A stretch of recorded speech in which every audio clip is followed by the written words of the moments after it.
jagung.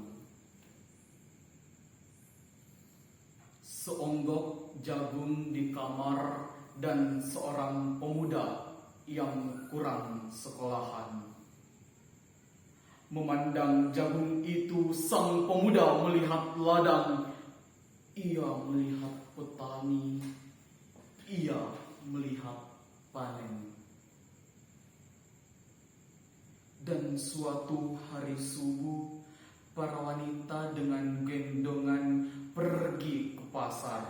Dan ia juga melihat suatu pagi hari di dekat sumur, gadis-gadis bercanda sambil menumbuk jagung menjadi maizena.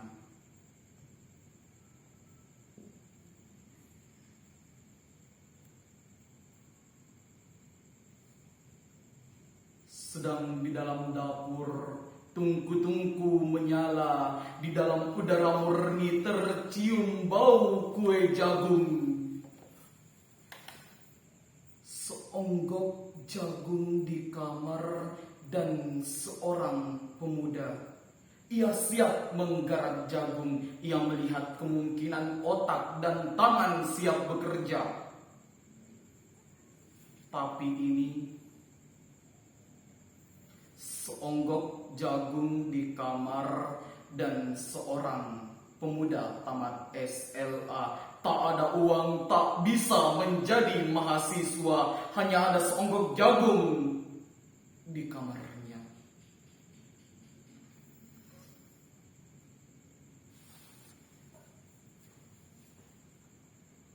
Ia memandang jagung itu dan ia melihat dirinya terlunta-lunta. Ia melihat dirinya ditendang dari diskotik. Ia melihat sepasang sepatu kenes di balik etalase. Ia melihat saingannya naik sepeda motor. Ia melihat nomor-nomor lotre. Dan ia melihat dirinya sendiri miskin dan gagal.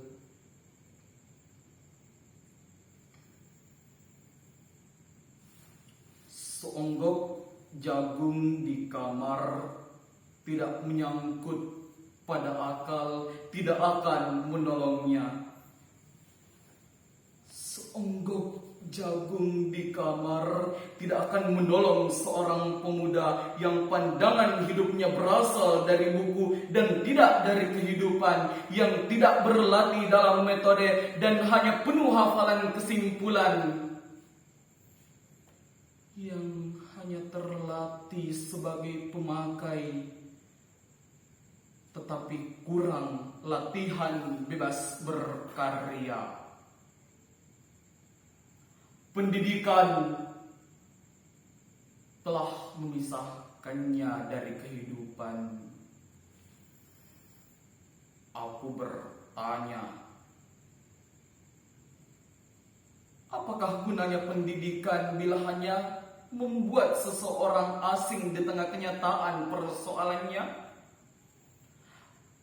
Apakah gunanya pendidikan bila hanya mendorong seseorang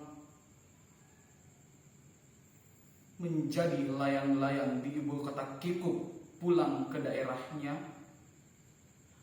Apa gunanya seseorang belajar filsafat, sastra, teknologi, ilmu kedokteran, atau apa saja,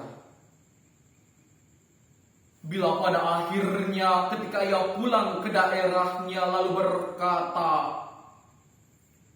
di sini aku merasa asing dan sepi.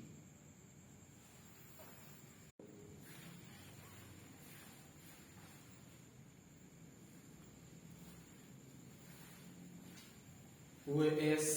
Rendra. Sajak anak muda. Kita adalah angkatan gagap yang diperanakkan oleh angkatan takabur. Kita kurang pendidikan resmi di dalam hal keadilan karena tidak diajarkan berpolitik dan tidak diajarkan dasar ilmu hukum. kita melihat kabur pribadi orang karena tidak diajarkan kebatinan atau ilmu jiwa. Kita tidak mengerti uraian pikiran lurus karena tidak diajarkan filsafat atau logika. Apakah kita tidak dimaksud untuk mengerti itu semua? Apakah kita hanya dipersiapkan untuk menjadi alat saja? Inilah gambaran rata-rata pemuda tamatan SLA, pemuda menjelang dewasa. Dasar pendidikan kita adalah kepatuhan, bukan pertukaran pikiran. Ilmu sekolah adalah ilmu hafalan dan bukan ilmu latihan menguraikan dasar keadilan di dalam pergaulan serta pengetahuan akan kelakuan manusia sebagai kelompok atau sebagai pribadi. Tidak dianggap sebagai ilmu yang perlu dikaji dan diuji. Kenyataan di dunia menjadi remang-remang.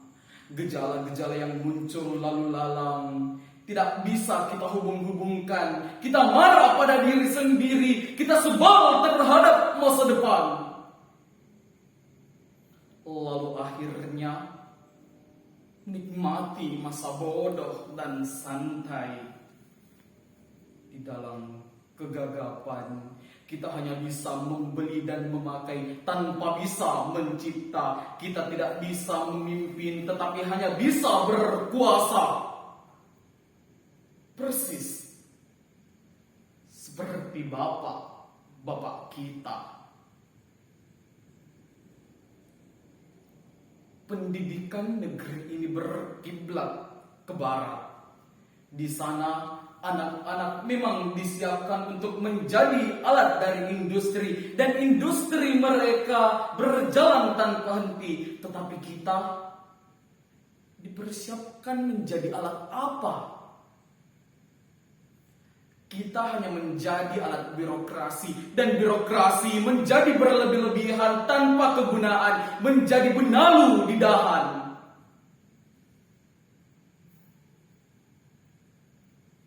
Gelap, pandanganku gelap.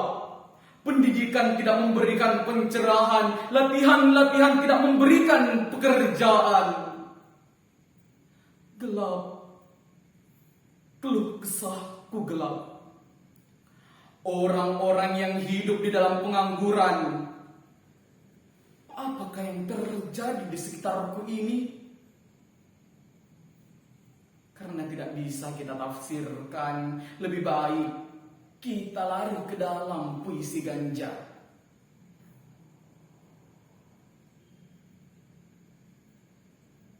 Apakah artinya tanda-tanda yang rumit ini? Apakah ini? Apakah ini? Di dalam kemabukan wajah berdarah akan terlihat sebagai rembulan. Mengapa kita harus terima hidup begini? Seseorang berhak diberi jasa dokter, dianggap sebagai orang terpelajar, tanpa diuji pengetahuannya akan keadilan, dan bila ada tirani merajalela, ia diam tidak bicara. Kerjanya cuman menyuntik saja. Bagaimana? Apakah kita akan terus diam saja? Mahasiswa-mahasiswa ilmu hukum dianggap sebagai bendera-bendera upacara, sementara hukum dihianati. Berulang kali mahasiswa-mahasiswa ilmu ekonomi dianggap bunga plastik, sementara ada kebangkrutan dan banyak korupsi. Kita berada di dalam pusaran tata warna yang ajaib dan tidak terbaca. Kita berada di dalam penjara kabut yang memabukkan. Tangan kita menggapai untuk mencari pegangan, dan bila luput, kita memukul dan mencakar ke arah udara.